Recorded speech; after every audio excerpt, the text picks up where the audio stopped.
কাজটা আগাইতে পারতেছি না। আজকে 2 মাস ধরে কাজ। দশজনের সহযোগিতায় আমরা আশায় বয়ে রয়েছি। আমরা যে একটা মসজিদের কাজে বিনিয়োগ করে নিয়ে এটা নিয়ে আমরা মাতালে যাইতে পারতেছি না। আসসালামু আলাইকুম দর্শক, স্বাগত জানাচ্ছি সিপিএন টিভির পক্ষ থেকে।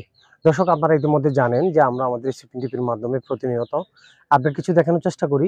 সেই ধারাবাহিকতায় আজকে আমাদের অবস্থানটা কুমিল্লার বুড়িচং উপজেলার পীরযাত্রাপুর ইউনিয়নের বাহেরচর এলাকায়। আপনারা আমার পিছনে হয়তো একটি নির্মাণাধীন কাজ বন্ধ হয়ে আছে, আপনারা দেখছেন। আপনাদেরকে যদি বলি, এই জায়গাটা হচ্ছে বাহেরচর পশ্চিম বাড়ি নূর জামে মসজিদের কাজ, যেটা আমার পিছনে দেখছেন।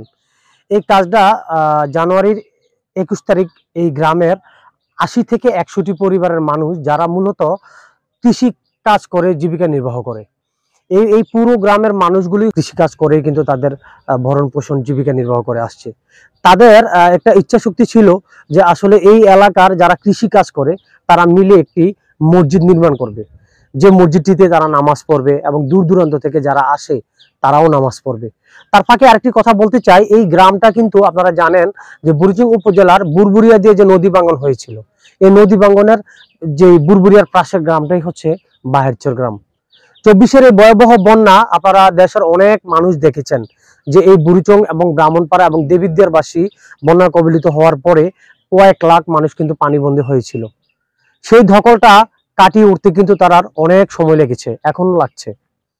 আপনাদেরকে আমরা মূলত যে কথাটা বলতে চাই যে এই যে মসজিদটা, যেটাতে আসলে আমাদের দুনিয়াবি যত কাজই করি না কেন, আমাদের প্রকৃত শান্তির জায়গা হচ্ছে এই মসজিদটা, যেখানে আমরা নামাজ পড়ি, ইবাদত করি আল্লাহর সান্নিধ্য লাভের জন্য।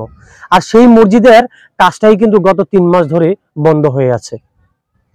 বন্ধ হওয়ার যে কারণটা, সেটা হচ্ছে যে এই গ্রামের বেশিরভাগ মানুষই হচ্ছে কৃষি নির্ভরশীল। তারা তাদের যতটুকু সামর্থ্য ছিল, এই সামর্থ্য দিয়ে 10 থেকে 12 লাখ টাকা খরচ করে কিন্তু ভিত থেকে শুরু করে পিলার পর্যন্ত তারা নির্মাণ করতে সক্ষম হয়েছেন।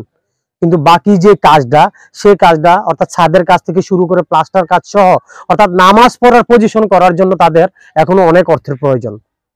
তাই এই গ্রামের মানুষজন যারা এটাতে নামাজ পড়বে, তারা এই সোশ্যাল মিডিয়ার অন্তর্ভুক্ত হয়েছেন, তারা আপনাদের কাছে অনুরোধ করছেন যাতে আপনাদের সদয়ে আপনারা যেন অন্তত দয়ার হাত বাড়িয়ে অন্তত এই আল্লাহর ঘর মসজিদ নির্মাণের জন্য যদি আপনারা সবাই সহযোগিতা করেন, এই মসজিদটি নতুন করে রূপ পাবে এবং এই যে বন্ধ হওয়া যে কাজটা, সেই কাজটা আবার পুনরায় চালু হবে এবং এই ছাদ হবে, প্লাস্টার হবে, এই মসজিদে একজন ইমামতি করবে, সেখানে এই গ্রামের মানুষগুলো নামাজ পড়বে, আপনাদের জন্য দোয়া করবে।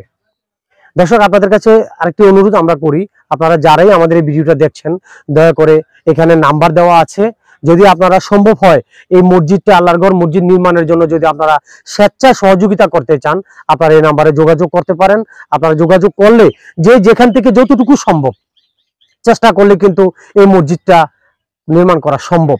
আমাদের এই বাংলাদেশ যেহেতু মুসলমানের দেশ, আমরা জানি যে এই মুসলমানের এই মসজিদ এবং ধর্মীয় যে কাজগুলো, সেই কাজগুলো একজনে না পারলেও 10 জন এগিয়ে আসে। আপনাদের কাছে অনুরোধ, আপনারা অন্তত এই মসজিদটা, যে মসজিদটা নির্মাণ কাজ শুরু করার ঠিক 1.5 মাসের মধ্যেই বন্ধ হয়ে গেছে, সেই মসজিদটা যেন আবার নতুন করে নির্মাণ হয়, খুব সুন্দরভাবে এখানে যেন 5 ওয়াক্ত মানুষ নামাজ পড়তে পারে, ঈদের জামাত পড়তে পারে, আপনাদের জন্য দোয়া করতে পারে। আপনারা অন্তত সহযোগিতার হাত বাড়িয়ে দিবেন। দর্শক, আপনারা আমাদের সঙ্গে থাকুন, আমরা চেষ্টা করছি এখানকার স্থানীয় যারা আছে তাদের সাথে একটু কথা বলবো এবং মসজিদটা কতটুকু কাজ হয়েছে সম্পূর্ণ কাজটা আপনাদেরকে দেখানোর চেষ্টা করছি আমাদের সিপিএন টিভির মাধ্যমে। ধন্যবাদ। আমরা মসজিদের রাস্তা হলো এদিক দিয়ে আইসা দক্ষিণ দিয়া, এদিক দিয়ে যাই, আর মসজিদের সামনে হলো পূর্ব দিকে, ওইখান দিয়ে ওইটা হলো গেট, এটা হলো মেরাফের জায়গাটা আর কি। আচ্ছা, মূলত এখন হচ্ছে যে সাদরা ইম্পর্টেন্ট, এরপর বাকি কাজ আস্তে আস্তে হলেও সমস্যা নাই।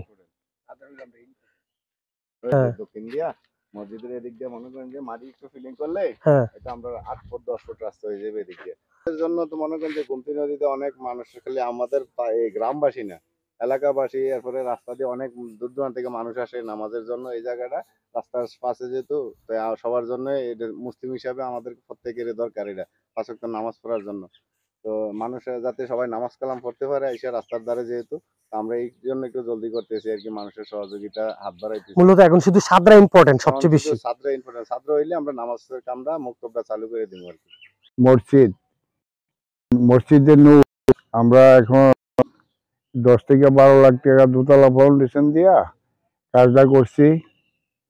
এখন আমরা আর অর্থের লেগে কাজটা আগাইতে পারতেছি না। আজকে 2 মাস ধরে কাজটা বন্ধ। এখন আমরা যদি দয়াবান কোনো লোক থাকেন আমাদের এই মসজিদের লাগিয়া গুলা সহযোগিতা করলে আমরা মসজিদটা কমপ্লিট করতে পারি। আসসালামু আলাইকুম। আপনারা দশজনের সহযোগিতায় আমরা আশায় বয়ে রয়েছি। আমরা যে একটা মসজিদের কাজে নির্মগ্ন করে নিয়ে এটা নিয়ে আমরা মাতালে যাইতে পারতেছি না। আমরা এখানে সবাই খেটে খাওয়া মানুষ, মানুষের কর্ম করে ভাত খাই। আমরা যদি আমরা একটু সহযোগিতা করি তাহলে আমরা একটু উপকার হয়। আপনাদের জন্য নামাজ পড়ে আল্লাহর কাছে দোয়া করব। আর মসজিদের ছাদরা আমরা করতে পারতেছি না, আমরা এই জায়গায় আটকে গেছি। দয়া করে যদি কেউ এরকম সুগান ব্যক্তি থাকেন আমরা একটু দয়া করবেন। মসজিদটা লইয়া খুব একটা ইয়াদ ফিরে গেছি। আমরা এই পর্যন্ত 10-12 লাখ টাকা খরচা করছি। আমরা হলে কৃষি কাজ করি না মানুষ, আমার কাছে এমন কোনো বিদেশিও নেই যে 10টা টাকা বেশি দিয়ে উপকার করবে। আমরা এই জায়গাটার মধ্যে আটকাই গেছি। যদি কোনো ভাই 10টা টাকা দিতে পারেন তার লাগে আমরা বিশেষভাবে দোয়া করবো। আমরা মূলত এই বাড়ির গ্রামবাসীর স্বপ্ন, আমাদের স্বপ্ন যে এই মসজিদে আমরা এই জায়গা হয় সবাই দিন মজুরে কাজ করি আমরা। হ্যাঁ, মানুষের যাতে আমরা দিন মজুরে সবাই কাজ করি, এন হামরি কোনো কিছু পয়সা হলে আমরা এই জায়গাতে নাই, দিনে আনি দিনে খাই। মনে করেন যে আমরা মানুষের কাছে কিছু হাত বাড়াই সহযোগিতার জন্য, যাতে আমরা ছাত্র হইলে নামাজের কর্মক্রম। আপনারা দূর দূরান্ত থেকে যারা ইচ্ছুক যে আমরা এই মসজিদে অনুদানের দেওয়ার জন্য, হ্যাঁ, আমরা ছাদের কোনো কাজটা কমপ্লিট করার পরে বাকিটা আমরা আস্তে ধীরে করবো। আপনার কাছে অনুরোধ যাতে আমরা একটু সহযোগিতা হাত বাড়ান, আমরা ছাত্র যাতে দিতে পারি, কমপ্লিট করতে পারি।